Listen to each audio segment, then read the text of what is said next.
Bonsoir à vous tous. Donc, c'est ma première expérience Zoom où j'ai déjà participé en tant que visionnaire comme tel, mais en tant que présentateur, je n'ai jamais fait ça. Donc, j'ai des parties dans la présentation, j'ai du texte que je lis parce que j'ai fait une partie de mon cours classique en syntaxe, j'ai fallu que je quitte, puis je n'étais pas capable de retenir les, les fables de La Fontaine. Donc, je me suis en allé en civil comme tel. Donc, je pouvais sentir au début, là, j'étais un petit peu nerveux. C'est pour ça que je veux parler pour me délier un peu la langue et puis me mettre plus à l'aise. Donc, c'est parti, mon Perrault. Donc, je suis Claude Perrault et c'est avec grand plaisir que je fais cette présentation ce soir. C'est ma première expérience en mode virtuel. Je veux tout d'abord remercier l'équipe de Montérégie pour l'invitation.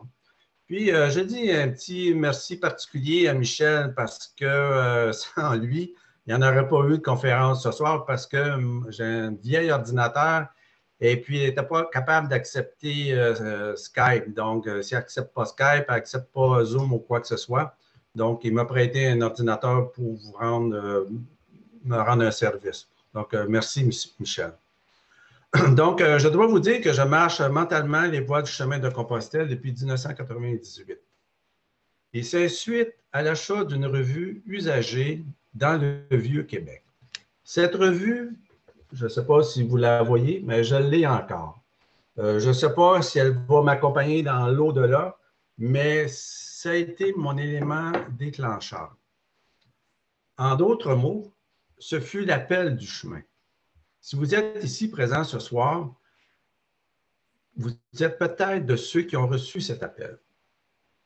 Dès lors, je me suis beaucoup intéressé à tout ce qui avait rapport à Compostelle. 2 ans plus tard, en 2000, notre association est née, j'en suis aussitôt devenu membre. Preuve à l'appui, j'ai le numéro 128 et même que Denise a eu le numéro chanceux, donc le 77. Le chemin de Compostelle devient graduellement notre premier projet de retraite prévu pour 2003. Ce projet sera une scission entre une vie de 34 ans de travail avec une nouvelle aventure qui commence. Une nouvelle vie d'aventure, dirais-je. Il y a des gens qui réalisent des retraites fermées annuellement. Pour nous, ces périples annuels sur les chemins sont devenus notre retraite à ciel ouvert. Une période pendant laquelle nous nous retrouvons tous les deux. Compostelle, ce n'est pas un confinement, loin de là. Et il demeure que c'est un bon coup de pratique pour la solitude, comme dirait mon camarade Marc dans son poème. Pourquoi marchons-nous Compostelle? Parfois, nous le savons avant de partir, ou nous le découvrons sur le chemin, ou même nous le comprenons au retour et parfois jamais. Et souvent, il adviendra que nous marcherons pour un être cher qui a besoin de nos prières sur le chemin. On peut même se poser cette question. Est-ce que je marche pour aider une personne qui a besoin de moi sur son chemin? Voilà, je vous partage donc ma présentation en toute simplicité, sans drone, sans caméraman, sans journalistes qui nous suivent. Seulement ma vieille Canon C6 et puis aujourd'hui, mes téléphones sont là. Donc là, je vais vous partager l'écran parce que j'ai un montage PowerPoint. J'ai réalisé avec l'expérience de quelques rencontres qu'il y avait toujours une colonne de personnes qui était à droite. Donc, j'ai tout décalé vers la gauche. Donc, ne soyez pas surpris que ce n'est pas centré comme tel, c'est voulu de ma part. Ah. Est-ce que vous voyez tout ça, là? Oui. Bon. Commençons par ceci. À pied, on s'appartient, on est libre. On est joyeux. On est tout entier et sans partage aux incidents de la route. On part, on s'arrête et on repart. On va et on rêve devant soi. La marche berce la rêverie voile la fatigue. La beauté du paysage cache la longueur du chemin. On ne voyage pas, on erre. Savez-vous qui a écrit ça, ce beau texte? C'est Victor Hugo.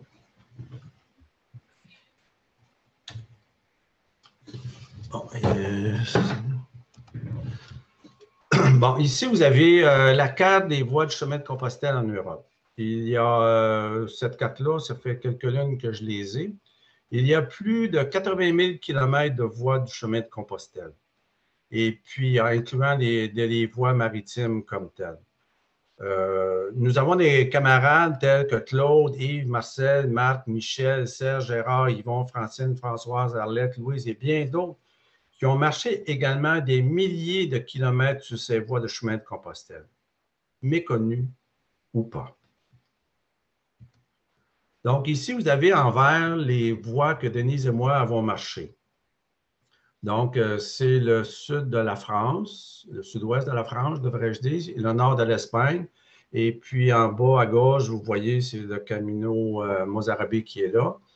Donc, tantôt, je vous ai parlé de 80 000 km. Ça, c'est tiré d'une petite vidéo qui est un montage galicien comme tel, que probablement vous allez pouvoir retrouver sur Internet. C'est très intéressant à visionner. Donc, c'est pas pour faire de la publicité, mais ce que j'avance là, vous pouvez partir de Moscou pour marcher des chemins de Compostelle comme tel. Bon, ici, je vais faire un peu un survol là, des voies que nous avons marchées. Donc, originalement, c'est en 2003. Originalement, on devait partir d'Arles à Santiago, qui est 1650 km environ. C'est une voie au départ, dans le fond, c'est 3 voies. C'est le chemin d'Arles jusqu'à Jaca, qui est le Camino aragonais, jusqu'à Punta l'Arenas, Camino française.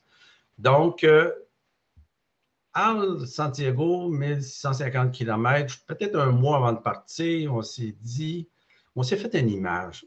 C'est quoi au Québec? Bien, je demeure à Boucherville et puis on arrivait plus ou moins à Blanc-Sablon, 1650 km. Là, en bon québécois, les quételles nous ont pognés. On a dit, ça n'a pas d'allure, marcher cette distance-là. Donc, on a, qu'est-ce qu'ils font les Européens? Mais les Européens, ils sortent de chez eux, barrent la porte, partent à pied. Ben, nous, on est sorti chez nous, on a barré la porte. Comme nager avec un sac à dos, ça va mal. Donc, notre avion atterrissait à Toulouse. On a atterri à Toulouse. On a passé 2 jours à Toulouse. C'est une routine qu'on a depuis des lunes. On absorbe le décalage là, avant de partir comme tel. Donc, après 63 jours de marche, à plus ou moins 23 km jour, après 20 jours de pluie, des journées de pluie, on ouvrait le rideau de pluie le matin, on le refermait 20-25 km plus loin. On est arrivé à Santiago. Le premier chemin, c'est le premier chemin. Donc, on a pris quelques jours de congé à Cangas, sur le bord de la mer. Denise s'est fait tremper beaucoup les pieds dans la mer parce qu'elle avait une fasciite plantaire. Et nous sommes revenus. Moi, Denise est revenue avec sa fasciite, mais moi, je ne suis pas revenu. Ma tête, elle est restée là. Je ne sais pas. Oui, mon corps était ici, j'ai fait mes trucs, là, mais ma tête est restée là-bas. Je n'avais pas été à mon ultime physique, à mon ultime mental. Pourquoi? Et donc, l'année d'après, je suis reparti. J'ai complété mon chemin parce que originalement, notre chemin, c'était partir de Arles. Donc, je suis parti de Arles. Denise n'a pas pu m'accompagner parce qu'elle avait sa fasciite.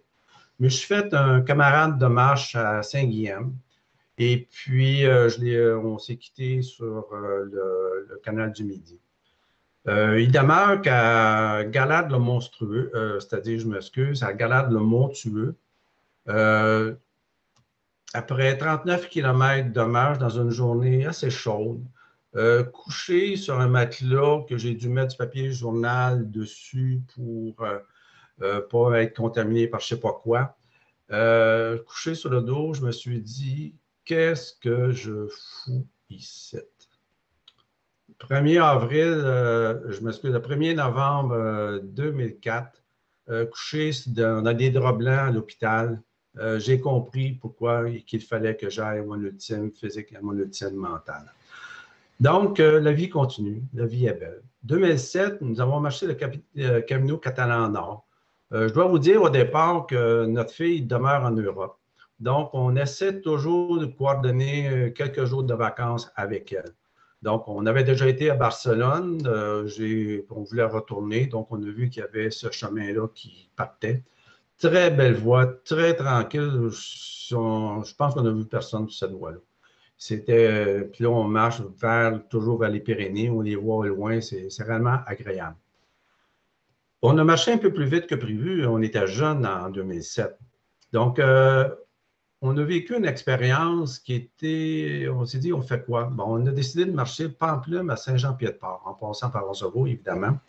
Donc, ceux qui ont, ou celles qui auront la chance de vivre cette expérience-là, ça vaut le coup. Mais pensez à marcher moins loin. Parce qu'on est toujours dérangé par les gens qui viennent dans le bon sens, dans le fond. Puis ils nous disent tout le temps, non, non, vous êtes trompé de bord, c'est de l'autre côté, c'est de l'autre côté. Donc, il y a un petit peu de jaser à travers de ça. Si vous rencontrez 50 personnes, mettez-y 3, 4, 5 minutes. Mais calculez bien vite, voir combien de temps, c'est pas du temps perdu, remarquez, mais c'est du temps qui rallonge votre parcours. Ensuite, on a marché la Via Domitia. La Via Domitia, c'est dans le sud de la France. Donc, vous pouvez partir de Arles et vous diriger vers les Monts-Genève pour aller rejoindre la Via Francigena ou partir de la Via Francigena, prendre la Via Domitia, arriver à Arles pour prendre le chemin d'Arles, vous en allez vers Santiago. Donc, on a marché cette voie-là sur 200 km jusqu'à Saint-Guilhem. Là encore, des pèlerins. On a commencé à rencontrer des pèlerins, dans le fond, là, à Arles. Avant ça, pas personne. Le Camino Norte, oui, c'est un chemin qui est beaucoup marché, mais il demeure un point que les gens qui partent d'Irun ou d'Andaï, ils longent la côte, puis rendu à Oviedo, ils continuent sur le Primitivo. Nous, comme j'ai mentionné tantôt, on coordonne toujours avec notre fille. À Oviedo, on a réalisé que Cudillero, il était plus près sur le bord de la mer, puis on passait par là. Nous, on a marché Cudillero sur la côte jusqu'à Ribadeo. Donc, ceux qui veulent marcher le Norte, ben, vous pouvez continuer tout droit, passant par Cudillero, Ribadeo. Là, après ça, à partir de Ribadeo, c'est France-Sud, sur Arsua, Santiago. Et puis, on a marché jusqu'à Fistera et Murcia. Dans cette époque, en 2009, il n'y a pas grand monde qui s'en allait à Fistera à pied. Il y a des autobus, qui le monde prenait l'autobus, puis il disait qu'il y en avait assez. Mais c'était un très beau parcours. Il n'y avait presque pas personne sur cette voie-là. C'est des voies connues, mais c'est une voie peu marchée. Donc, j'ai un camarade qui m'avait parlé du chemin du Piémont pyrénéen qui part de Narbonne. Et puis, on l'a réalisé. Donc, partir de Narbonne-Plage, peut-être à refaire aujourd'hui, je partirais plus de Glouissant parce que de Glouissant, il y a plus de trucs à voir là que la plage. Mais il demeure, c'est un très beau chemin. Il est de plus en plus marché. Cette voie-là, par contre, comme tous les autres chemins d'ailleurs, ayez dans votre poche là, les villages où vous passez et puis surtout les endroits où vous couchez. C'est la place peut-être qu'on a eu un peu plus de problèmes pour coucher. On n'a jamais couché dehors. C'est qu'on a appris qu'il fallait réserver. On était en France et puis en plus, nous, on avait passé par la voie des abbayes, donc qui est très peu balisée. Donc, il fallait avoir un téléphone. Ça, c'était clair. Mais dans notre poche, on avait toutes des places où coucher. Puis, on couchait beaucoup chez, appelons ça l'habitant ou des résidents. Et puis, les résidents, ben, c'est des retraités. Puis, les retraités, ben, ils sont comme nous autres, hein, au Québec, ils ne sont jamais chez eux. Donc, si vous voulez avoir une place pour coucher, il faut vous réserver 1 ou 2 jours d'avance afin de vous assurer qu'il va y avoir quelqu'un quand vous allez passer. Puis le chemin du Piémont pyrénéen, il passe par Lourdes. Et puis, vous pouvez arrêter à Saint-Jean-Pied-de-Port et continuer jusqu'à la mer Atlantique. Nous, on a décidé d'arrêter à Saint-Jean-Pied-de-Port. Ensuite, la voie du Batitan, là encore, c'est un camarade de Québec qui m'avait parlé de cette voie-là. Donc, à partir de Bayonne, Ousterix, Pampelune, ça longe la voie du Batitan. Nous, on a continué l'expérience jusqu'à Logrogno pour nous rappeler un certain souvenir. Et il demeure que le chemin, cette voie longe la rivière Bastan. Il y a une grosse côte à monter, de mémoire, c'est 500-600 mètres. Et puis, il fallait coucher en haut. Et puis, le gîte, si tu n'étais pas sûr, c'était ouvert, pas ouvert. Puis, il y avait de la neige en plus. Donc, on a décidé de faire du pouce au pied de la montagne. Puis, une dame nous a reconduit au village qui sortait de la montagne. Donc, c'est le seul petit bout qu'on n'a pas fait. On ne l'a pas regretté parce que dans le village où la dame nous avait laissé, apparemment qu'il y avait pas mal de neige en haut, puis on n'était pas intéressés, nous, quand on finit nos hivers. Hein, donc, ensuite, on devait prendre quelques jours de vacances sur le bord de la mer, mais à Logrogno, il y a un camarade qui nous a parlé qu'il fallait aller à Saint-Sébastien, bon, patati et patata. Donc, on se déplace en autobus à Saint-Sébastien, ça valait le détour. Donc, plutôt que de louer quelque chose, ben, on a décidé de se défaire les jambes un peu ou de les relaxer. On a marché Saint-Sébastien-des-Bas, c'est le Camino Norte.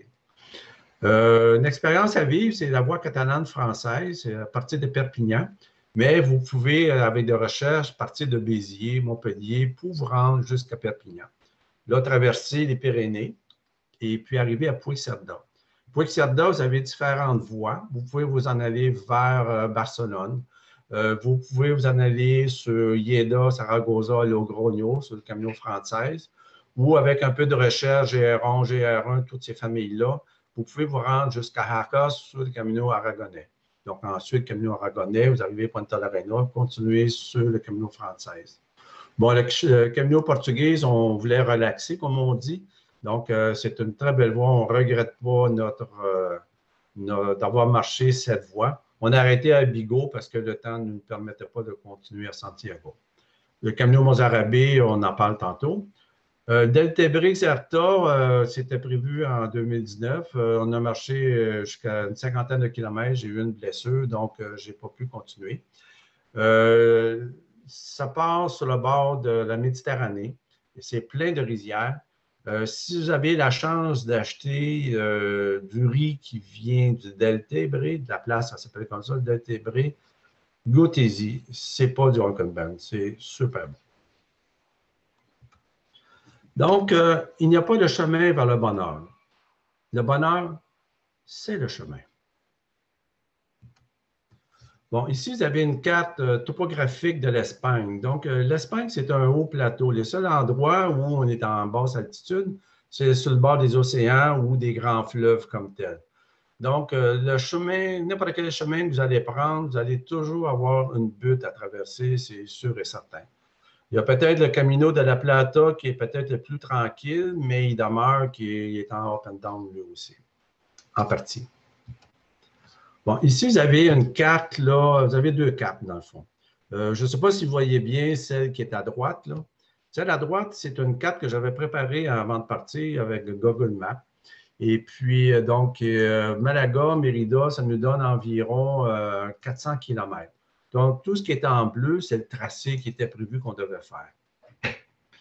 Donc, quand je suis revenu, bien, tout ce qui est en jaune, c'est les places où on a passé et où on a arrêté. La carte à gauche, c'est une carte qu'on rencontre à plusieurs endroits sur le chemin. Un soir, on était assis dans un bar, puis Miguel, qui est un Espagnol, un camarade qu'on s'est fait pour quelques jours. Et puis, la carte était tellement belle avec le soleil qui éclatait dessus, mais je l'ai photographié. Et puis, j'arrive, on continue à jaser, puis Miguel, il dit, il y a une anomalie sur la carte. Moi, je suis curieux de nature, j'ai une anomalie sur une carte, ça se peut-tu qu'on ne voit pas ça? Il dit, oui, il dit, je ne trouvais pas. Donc, dans la vraie vie, André, tantôt, nous a parlé, on peut partir d'Almeria, de Granada ou de Jaén pour faire le Camino Mozarabe. Mais dans la vraie vie, Almeria, il est à l'est de Malaga, Granada est à l'est, puis Jaén aussi.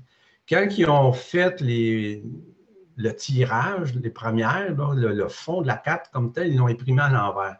Mais ils n'ont pas voulu tout reprendre, donc ils ont inscrit les noms par après à la même place. Donc, ça n'enlève rien à la carte, mais il demeure que tout le monde peut faire des erreurs. Donc, ici, vous avez un exemple du guide du Camino Mozarabe. Moi, je suis basé beaucoup sur Je m'excuse. Je m'excuse. Je commence à me calmer un petit peu. Là. Je commence à me calmer. Je me suis basé sur le premier Pilgrim Guide. C'est tiré de Confraternity of Saint James. Vous pouvez l'avoir sur Internet. Donc, ce guide-là est très bien fait. Moi, ce que j'ai fait, j'ai imprimé les pages qui m'intéressaient. Je les avais dans mon sac à dos, au cas où je perde mon téléphone ou quoi que ce soit. Donc, toutes les places au coucher, c'est là que je les ai pris. Je me suis basé aussi sur Gronze, sur Buen Camino, sur Eroski, et puis évidemment sur le site de Confraternity of Saint James, puis le Camino Mozarabe. Aussitôt vous appelez ça sur Internet, ça pop-up de partout. Donc, n'ayez pas peur là, si vous voulez aller vous satisfaire selon les guides, là, vous allez trouver tout ce qu'il faut. Donc, ici, c'est la coupe de niveau de Malaga-Mérida sur 2 étapes. La partie d'en haut jusqu'à Baena. La partie d'en bas, bien, localisée Baena, qui est la 3e ville à partir de votre gauche.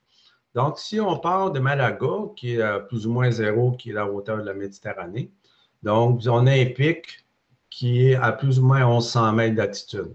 Donc, c'est environ 4 jours de marche. Je reviens là-dessus tantôt. Donc, vous pouvez constater que c'est quand même une voie qui n'est pas facile à marcher parce qu'on est toujours en up and down, up and down, up and down. Si vous êtes à Baena, bon, vous allez descendre jusqu'à Cordoba, qui est un fleuve qui est là, mais après, vous continuez encore, vous montez, puis vous descendez graduellement vers Mérida parce qu'il y a un autre fleuve qui est là. Donc, dans le fond, ce n'est pas si difficile que ça, parce que là, on est sur l'aile Torcal, et puis on s'est fait dépasser par 3 cyclistes. Donc, on s'est dit, ça ne doit pas être si difficile, ça se descend même en vélo. Donc, sur la photo du bas, donc on voit comme une ancienne voie romaine, il y a un point blanc au fond, mais ça, c'est Antequera. Donc, oui, on est à up and down. Comme tous les chemins, d'ailleurs, vous devez vous entraîner avant de partir. On doit arriver là-bas avec une certaine forme, puis compléter notre forme sur notre voie, parce que ça minimise les blessures ou quoi que ce soit. Bon, la signalisation du Mozarabe, il n'y a aucun problème. On a des panneaux à la sortie des villages, que les 4 qui sont à droite. À peu près à tous les villages, il y a ça. Ensuite, vous avez des bornes de granit, vous avez des bornes de béton, vous avez des bornes de GR, de blanc-rouge comme tel. Et puis, au croisé du chemin, comme vous pouvez voir dans la photo du milieu, c'est très bien identifié parce qu'il y a des sentiers pédestres en plus des voies de Compostelle. Et puis, sur l'aile Torcal, c'est la photo en bas, j'ai remarqué que les flèches étaient beaucoup plus rapprochées qu'ailleurs. Je me posais la question, ma descendant, j'ai comme compris, à l'altitude qu'on est, plus ou moins 1100 mètres, il y a souvent probablement de la brume là-bas. Donc, comme ils ne veulent pas que les pèlerins se ramassent là, avec les chefs de montagne, donc ils ont rapproché. Donc, soyez sans crainte, si vous décidez de le marcher, le Mozarabe, c'est très bien signalé. Les gîtes, bon, vous avez les albergues, les pensionnaires, les hostales, les casas rurales, ont été notre quotidien pour les coucher. Hospitaleras et hospitaleros, accueillants et sympathiques. Peut-être un peu plus dispendieux que les grandes voies, mais tellement sympathiques. Quand nous pérégrinons, c'est-à-dire à partir de l'instant où nous parcourons un chemin en tant que pèlerins, chaque matin, nous nous ébranlons vers un lieu qui rapproche de notre but ultime, un lieu étape où nous espérons trouver un refuge accueillant. Quel que soit le chemin emprunté, toute pèlerine ou tout pèlerin se verra tout au long de ce pèlerinage confronté à une logistique en vue de combler certains besoins primaires. Le gîte en est un. Un gîte, c'est un peu comme une boîte à surprise. C'est seulement en arrivant au bout de l'étape du jour, en tournant la poignée de la porte, que je découvrirai quelle aventure, ou plutôt, quelle expérience nouvelle je vivrai. Depuis plusieurs caminos, nous ne réservons plus les gîtes, sauf pour les 2 nuits à l'arrivée et la dernière nuit avant de repartir. C'est un risque que nous assumons. Sur cette voie, nous avons combiné plusieurs types de gîtes. Nous n'avons pas eu le choix, car il y a eu des jours fériés et que font les Européens? Ils pontent les fins de semaine. Il est évident que les plus chaleureux ont été les gîtes communaux. Quoique, à la Junta de los Caminos, bel hostal, organisé afin de recevoir les pèlerins. Ça commence bien. Almogia, à la Posada, il n'y a pas de chauffage. Donc, notre linge ne sèche pas. À Villanueva, albergué sans chauffage. Antequera, premier soir au gîte chauffé et le deuxième à l'hostal Toril. Cuevas Bayas, albergué très adéquat et en nous reçoit chaleureusement. À Castuera et Campanorio, nous prenons la clé à la police locale, mais pas pour le cachot. Gîte parfait pour coucher. À la Haba, c'est notre plus beau gîte, full équipe. Petite parenthèse. Nous avons évidemment marché dans le village. C'est pour faire ça, pour reposer nos jambes. Nous avons arrêté au pub et là, j'ai commandé mon premier rosado avec des chips. Ouais, ça c'est bon, c'est bon. À Madeleine, nous sommes arrivés à 13h, plus ou moins 13h30. Nous avons téléphoné à qui de droit afin d'avoir la clé de l'albergue. Sous peu qu'ils disent. À 16h, aucun signe de vie. À l'hôtel, pas de place à cause du pont. Trop tard pour marcher les 10 km afin de se rendre à l'autre village. Une gentille jeune dame, un ange du chemin, quoi, nous ramasse sur le pouce et nous amène au village suivant. Malheureusement, nous devons coucher dans la suite de l'hostal Fuente de Magdalena. Évidemment, ceci à cause du pont et au même prix qu'une chambre ordinaire. Merci, Madame Carmen. À San Pedro de Mérida, je raconte. Au premier bar, Denise demande en blague « Seigneur, la llave del cielo, por favor. » Elle a eu la clé, mais erreur, pas du cielo. Aïe aïe. Nous n'avons pas dormi là, mais à l'hostal Juan Poro. Pas Perro, là, Poro. En fait, l'albergue était non salubre et nous croyons qu'elle aurait dû être fermée. Matelas souillé, crotte de souris, les douches plus que malpropres. Depuis le temps que nous marchons les voies, c'est la première fois que nous refusons un refuge. Mais, serions-nous trompés d'étage par hasard? À Mérida, l'albergue est installé dans un ancien moulin hydraulique à proximité du Rio Guadiana. C'est notre coup de cœur. Super sympa et surtout l'hospitalero, super aidant, dont son grand amour du chemin se reflète à travers ses paroles et son attitude pour tous les pèlerins. Nous devons faire confiance au chemin. Je dois tout de même vous signaler que notre côté tourisme veut parfois prendre le dessus. Il demeure que nous nous gardons une petite gêne pour les coucher. Pas plus d'un soir dans un gîte, et si nous avons marché.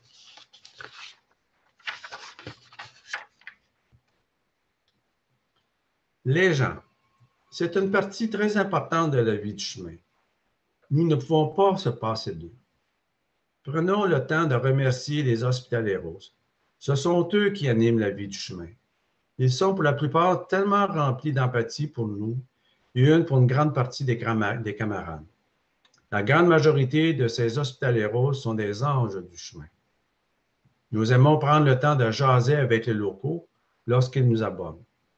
Je baragouine que quelques mots en espagnol. Par ailleurs, Denise se débrouille très bien. Je suis chanceux, c'est mon interprète. Que de belles rencontres dont nous gardons de bons souvenirs. Entre autres, la rencontre avec Alfonso, en rase campagne. Il est avec des copains dans son garage. Nous sommes à plusieurs centaines de mètres de la maison. Nous sommes en manque d'eau. Il vient vers nous et il nous offre de l'eau. Finalement, nous sommes dans sa maison et trinquons à la vie avec son vin maison. Nous croyons par expérience que les locaux sont plus affables, plus accueillants sur les voies méconnues que les grandes voies. Imaginez-vous être un citoyen local sur le Camino Frances, où il passe des milliers de pèlerins. Vous êtes appuyé sur le bord de votre fenêtre, Et vous voyez venir les pèlerins et vous entendez le clic, clic, clic des bâtons. Peut-être qu'au printemps, ça va, mais à la fin de l'automne, la végétation printanière se découvre de son manteau hivernal graduellement. Et afin d'absorber un peu le décalage horaire, nous commençons à marcher les belles plages de Malaga. Nous retrouvons graduellement les arômes des vergers, de la terre, des villages, etc.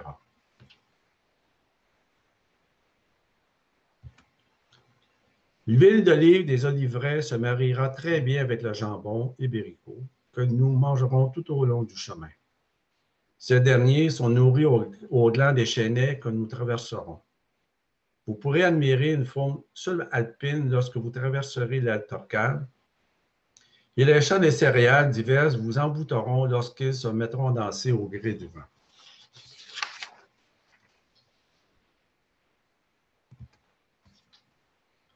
L'histoire romaine, mauresque et chrétienne est très présente à Malaga, Antequera, Cordoba et Mérida. Amphithéâtre, cirque, arènes, alcazaba, aqueducs, cathédrales, etc. ne font que partie prenante de ces villes. Nous prenons le temps de nous y arrêter, de satisfaire notre curiosité enfantine. Je suis un gars de formation en génie civil et d'administration de contrats de construction. Tous ces travaux de construction brute aux fins détails des mosaïques, des fresques, etc., m'éblouissent, m'envahissent, viennent tout simplement me chercher.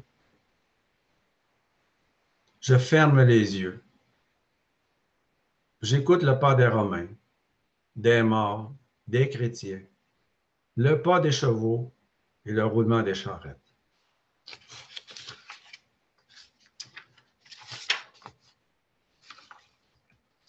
Le parcours, là, le parcours est fait un peu par bloc et puis vous allez comprendre pourquoi que je l'ai fait un peu par bloc ultérieurement au fur et à mesure que ça se déroule. Donc, Michel m'avait dit de peser là-dessus et ça marche. Merci, Michel. Le parcours. Malaga a été fondée par les Phéniciens au 8e siècle avant Jésus-Christ.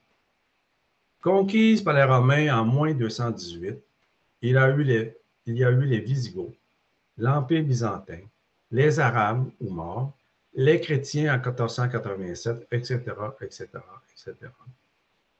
Malaga Antequera du 12 au 15 avril 2018. 4 journées de marche, à la pluie, au soleil, dans la boue.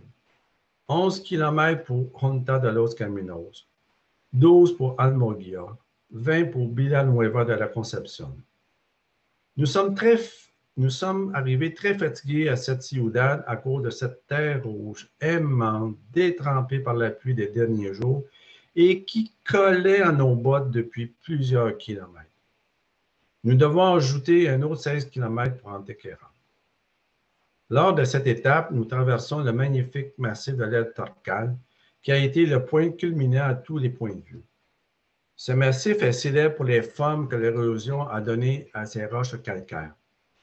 Il s'étend sur une superficie de 20 km² et constitue un bel exemple du paysage karstique en Europe. On peut dire que cette traversée est comme une carte postale nature remplie de points de vue panoramiques. À cela, nous devons souligner que ces 4 étapes cumulent plus ou moins 3000 mètres de dénivelé positif et négatif depuis Malaga. Afin de vous donner une image, marcher les 4 pics du Mont-Saint-Hilaire, c'est tout près de 13 km, avec un dénivelé positif et négatif d'environ 500 mètres. Nous arrivons le 16 avril à Antequera et nous prenons une journée de repos. Et qu'est-ce que nous faisons? Bien, nous marchons dans cette belle ville régionale un plus ou moins 10 km. Et ceci sans notre mobil-home sur le dos. Cette ville sent l'Espagne. Les rues sont agréables et les bars à tapas aussi. Nous déambulons toute la journée et le point de vue de l'Alcazar est splendide. Antequera Lucena du 17 au 19 avril, 3 jours de marche ou presque. Nous passons à proximité de la Peña de los Enamorados. C'est la montagne qui est faite en forme de visage que vous allez voir ou vous avez vu. Nous finissons la première journée sur le pouce car mon ligament d'orteil me fait vraiment souffrir. Notre chauffeuse est coiffeuse dans la vraie vie. Mais d'après moi, elle a manqué sa profession. Elle aurait fait un bon pilote de Formule 1. Tenez-vous bien dans les courbes. Mais nous arrivons sains et saufs à Villanueva. Pour se rendre à Cuevas Bayas, il y a beaucoup de dénivelé. Monte, descend, monte, descend, monte, descend. Rien pour me faire oublier mes pauvres pieds souffrants. Cuevas Bayas, Lucena est environ 27 km. Là, je vais vous surprendre. Lucena, Côte des Bois, 70 km en une journée. On a battu un record. Mais oui, on était en autobus. Cela afin de donner un répit à mon pied. Nous y couchons 2 soirs. Prenez le temps d'arrêter à cette splendide cité remplie d'histoire. Elle vaut l'arrêt de 2 jours. Lors de notre premier chemin en 2003, nous étions très puristes. Nous ne sautions pas 1 kilomètre. Nous nous disons maintenant que nous passerons probablement qu'une fois à cet endroit. Profitons du moment présent. Córdoba est en Andalousie, sur le bord du Guadalquivir, le même qui traverse Séville. Elle possède un riche patrimoine architectural et culturel. Elle possède 4 déclarations du patrimoine mondial de l'humanité par l'UNESCO. Les époques romaines, wisigoths, musulmanes et chrétiennes ont laissé leurs traces. Córdoba, Mérida, du 22 au 30 avril, c'est plus ou moins 240 km de marche. Nous quittons à regret Córdoba. Nous débutons à marcher lentement, lentement, lentement sur les voies romaines usées par les roues des charrettes. C'est une longue montée vers Cerro Moriano avec ses 18 km et ses 500 mètres de dénivelé. Juan José nous a confirmé qu'il y avait des pentes à 18 %. Cerro Moriano, Villarta, un autre 22 km. Avec encore un lot de monte-descend. Nous marchons sur un sentier parallèle à la N432 pour une bonne partie du trajet. Nous sommes maintenant dans les paysages superbes de la Sierra Morenos. Comme le temps prévu pour ce camino raccourcit un peu trop vite à notre goût et que nous voulons nous rendre absolument à Mérida, et encore une fois pour protéger mon pied gauche, nous décidons de sauter une étape et prendre le bus jusqu'à Monterrubia. J'avoue que c'est la première fois que nous sommes autant pèlerins délinquants depuis que nous caminons en 2003. Heureusement, les bottines neuves me font effet. Un vrai médicament. Nous enchaînons Castuera pour 20 km, puis Campagnorio pour plus ou moins 22, La Haba pour plus ou moins 22, Medellín, Santa Amelia, encore un 22 km. C'est tous des plus ou moins, hein, parce que des fois, on peut se tromper. San Pedro de Mérida, plus ou moins 20, et finalement, Mérida pour un autre 20 km. Mérida est une autre ville fondée par les Romains, et cette fois en 25 avant Jésus-Christ. Son nom original était Emerita Augusta. Elle aussi a souffert des exécutions des barbares, dont les Visigoths. Les Arabes ont par la suite pris la relève et les chrétiens en sont devenus maîtres vers 1230. La particularité de cette ville, c'est qu'elle était le lieu de retraite pour les soldats romains méritants ayant terminé leur service dans les 2 légions des guerres cantabres. Le terme éméritus signifie en français « retiré, retraité ». Encore aujourd'hui, il y a des fouilles archéologiques qui s'effectuent. L'ensemble archéologique de Mérida est inscrit au patrimoine de l'UNESCO depuis 1993. Donc, vous voyez, j'étais un gars de civil, là, les ponts, ça m'intéresse. On dirait que le nouveau pont à Mérida supporte l'ancien pont. Et vous avez ici la Plaza Mayor de Mérida, où nous avons passé quelques jours là. Ici, c'est un tableau des étapes que nous avons fait.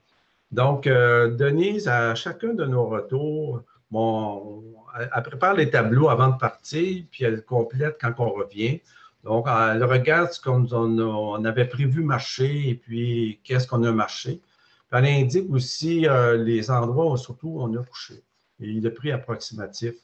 Donc, je ne veux pas passer à travers tout ce tableau-là, ça serait trop long. Mais si jamais il y a des personnes qui sont intéressées à des marchés de Mozarabie, qui veulent avoir une information complémentaire, une information vécue, mais ça me fera plaisir de vous le partager. J'ai un document PDF à ce sujet-là. Avec la carte, peut-être vous allez en manquer un peu, un bout à droite, là, mais je n'étais pas capable de la rapetisser pour qu'elle rentre dans le carreau comme tel. Donc, on a pas mal respecté ce qu'on voulait faire, sauf mes blessures comme telles, là, ils m'ont achalé. Ils m'ont réellement achalé. C'est la première fois, là, il n'y a pas eu d'ampoule, jamais eu d'ampoule sur les chemins. Mais cette fois-là, ça a comme débordé le ventre. Mais il reste quand même, après avoir pris 2 jours de repos à Cordoba, avec des bottines neuves. Les miennes, il y avait l'usure, mais il est encore bonne. Je ne sais pas ce qui s'est passé. Donc, si vous voulez, vous m'écrivez, puis je vais vous envoyer le tableau. Quelle que soit la voie du chemin de Compostelle que vous marcherez, ce sera votre voie. Prenez le temps de regarder les oiseaux, sentir la nature, goûter aux saveurs de la région traversée, écouter le silence, toucher, caresser, enlacer et aimer la vie, votre vie.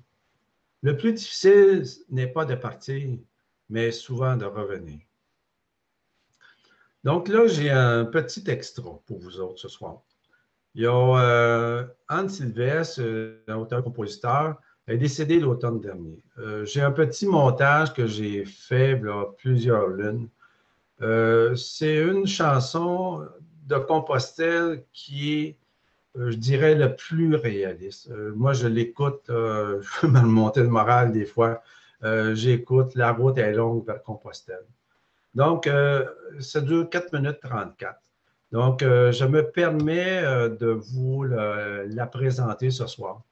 Ceux qui ont déjà marché les chemins, les voies, vous allez probablement vous reconnaître sur une de ces paroles. Les personnes qui prévoient marcher, mais peut-être vous allez comprendre c'est quoi marcher les chemins de Compostelle, les voies de Compostelle. C'est pas toujours facile. C'est réellement pas toujours facile. Donc, je change de page. Là, je n'ai pas le choix. Il faut que je prenne la souris. Attachez-vous aux paroles.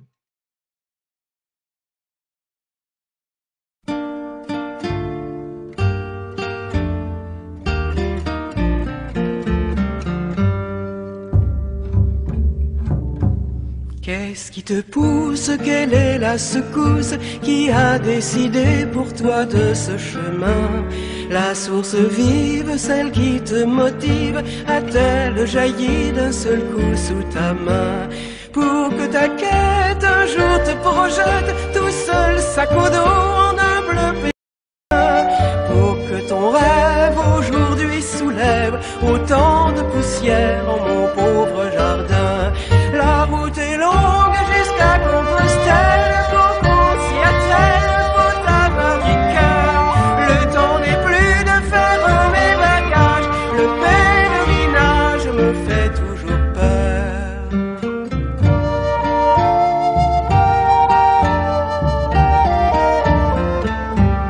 Bien que je sache que rien ne m'attache et que je pourrais suivre aussi la même voie, c'est dans ma tête que toujours secrète se trace une route où je m'en vais parfois.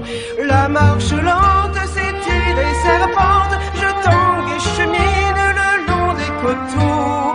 Mais mon voyage n'est fait que de mirages. Ô toi, pèlerin, prête-moi ton manteau.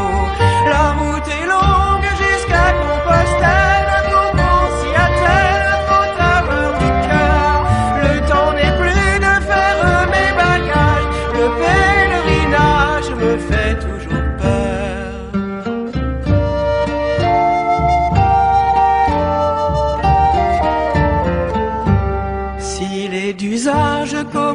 Moyen-Âge d'envoyer quelqu'un à sa place marcher. Dans tes prières, sois mon mandataire, de mon catéchisme j'ai tout oublié. Les paysages seront les bagages que tu garderas au fond de tes yeux clairs. Sous quelques toiles, à la belle étoile, tu feras ton lit dans la douceur de l'air. La route est longue jusqu'à Compostelle, quand on s'y attelle, faut avoir du cœur. Le temps n'est plus de faire mes bagages, le pèlerinage me fait toujours peur.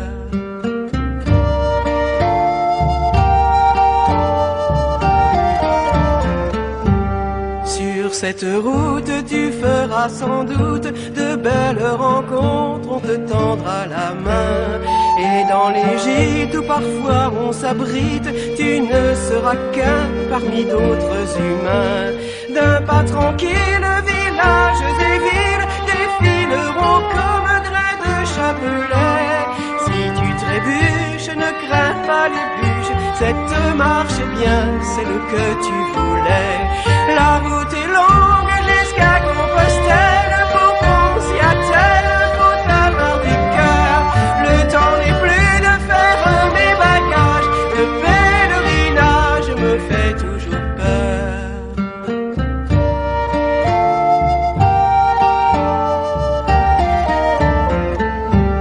Quand la dernière des pluies printanières aura baptisé ton voyage fervent, et quand plus vite tes pieds qui méditent t'auront emmené encore plus loin devant, va faire escale auprès des cathédrales, n'oublie pas surtout de bien les saluer.